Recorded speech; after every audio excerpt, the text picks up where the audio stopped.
It's another day, and that means another instance of gamers being attacked by the very people who need us to swipe our credit cards on the products they're creating. And now Ubisoft CEO is blaming gamers for the poor sales of titles like Star Wars Outlaws. I have a few different things to show off, but before I get into the topic, if you enjoy the content I create, check out the links in the description, join the community in my live streams, and consider supporting through Patreon or YouTube memberships. Now, Ubisoft has been in damage control mode. They have been facing disaster after disaster, and 2024 most certainly has not been a good year for them. They had Skull and Bones release, which was a quadruple A failure. Basically, nobody bought it. It seemed like that game was just not going to jive with people, and it still hasn't, even though we are, 7 months post release.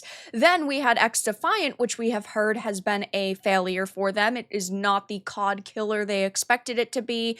And now we have Star Wars Outlaws being a disaster for them. They spent the most amount of money they ever have on the marketing for this game because, of course, it's Star Wars, right? They were hoping to impress Disney with some big sales, and it seemed like all of that money was wasted.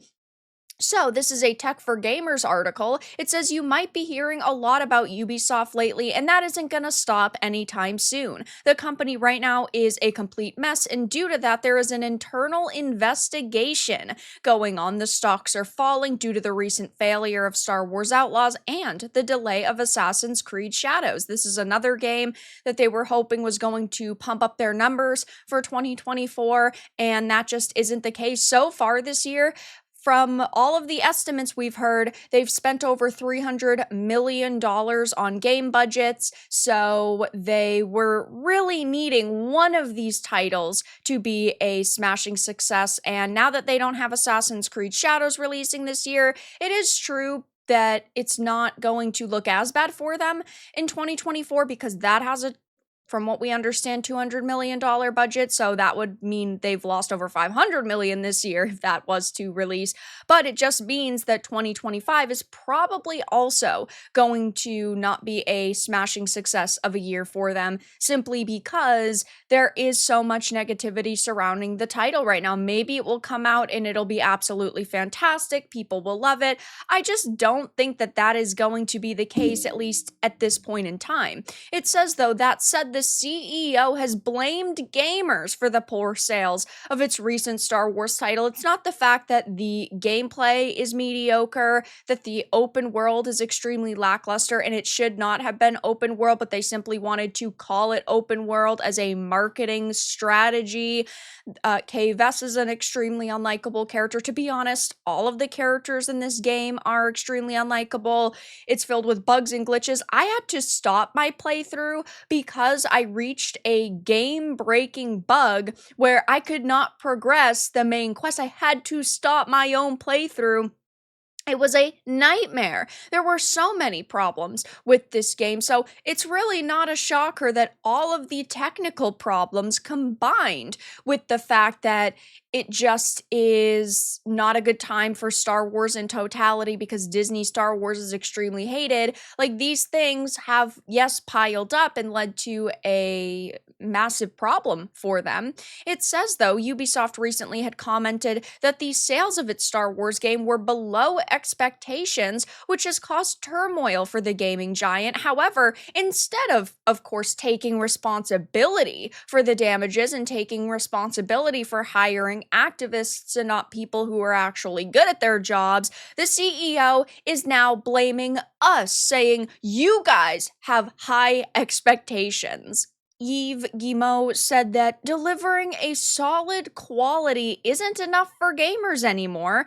Quote, "In today's challenging market and with gamers expecting extraordinary experiences, delivering solid quality is no longer enough," which is totally and completely false. That's all that gamers want. We are not asking for perfection. There is no game that has ever released in the history of video games that has been totally and completely perfect with no bugs or glitches or technical problems that nobody has ever had any criticism towards that's just not reality. And we can understand if games launch with a few problems, right? The people creating these games are humans. They make mistakes. They are not launching something all the time that is perfect, but we just expect solid quality. We expect a high quality piece of story. We expect amazing gameplay. And yeah, sure, maybe our expectations are a bit high because there's so many games that launch now at high price tags. $70 is not cheap when there is a new AAA game releasing basically every week or every other week, but we still deserve a higher quality experience. It's not like we're sitting here asking for you to give us a game for $10 that you spent $1 billion on. We're not expecting you to, release a game that's got 500 hours of content, once a month. We're just not expecting those things. But instead of taking responsibility and saying, yeah, we have hired some people who maybe were not the best for the job, or yeah, sometimes our teams are not able to create the product that we expected, and that has led to lower than expected sales, they just blame us, which is not a way to get customers to trust you again. It's not a way to get customers to swipe their credit cards on the content that you are creating and that you are ultimately trying to sell us. All you are doing is disrespecting the very people that keep you in business, because without gamers, it would not matter what you are creating. It would not matter at the end of the day what you wanted for your company, because you wouldn't have a company. You'd be 5 feet under.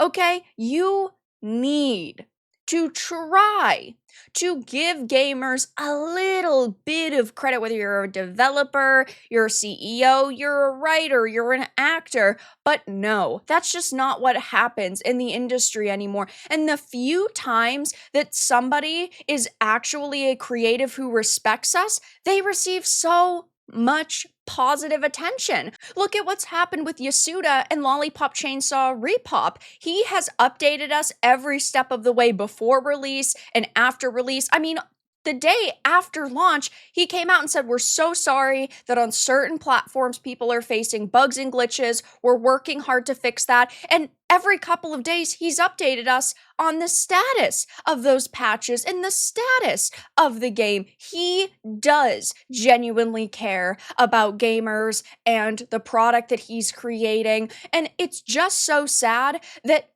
developers that act like that, who care about us and want to make sure we're getting our money's worth, are so few and far between, because these people, like the Yves Guillemots, are just so high and mighty. They think that they are better than us, but at the end of the day, without us gamers, they would not have a business to fall back on. They would not be making any sort of money. And Star Wars Outlaws is just plain and simply not a good game. I can deal with a mediocre experience. Yes, I'm going to still criticize it, but most people can find something to praise when it comes to a game. I know on this channel, people make fun of me because of Starfield, right? I said Starfield wasn't terrible. I still thought that it had a lot to offer, even though a lot of people did not like it. But I still tried to give it a chance. I still tried my best to find elements that were good, like the side characters. For example, your companions. I thought that they were really well written and a lot of them were super interesting. But that doesn't make up for all the bugs and glitches, so I still criticize it. But hey, gamers try to find something to praise even in mediocre experiences, but instead of just admitting that they made a really bad game when it comes to Star Wars Outlaws, they're blaming everybody but themselves. This is what happens when you focus on DEI initiatives instead of simply hiring the best people for the job. I say this all the time. It should not matter what your gender is, what your skin color is, what your sexuality is.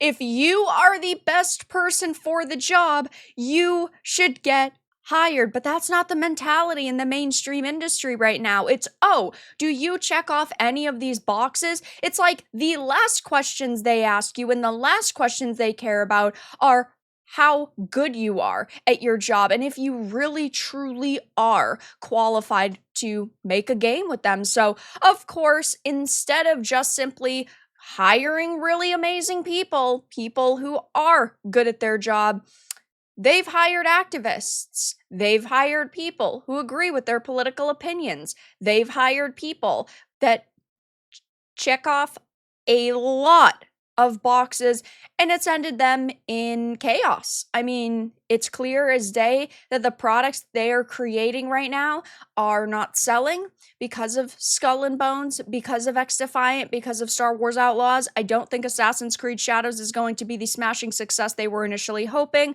And of course, I will continue to keep my eye on Ubisoft and what they're doing. But right now, things are not going well. They're in damage control mode. And instead of saying, hey, we simply made a bad game, they're blaming gamers. But that's all that I really had to discuss in this video. Let everyone know your thoughts in the comments below. If you enjoyed this, give it a like. And if you didn't, give it a dislike. I appreciate your support either way, but I will talk to you all again in the next video really soon.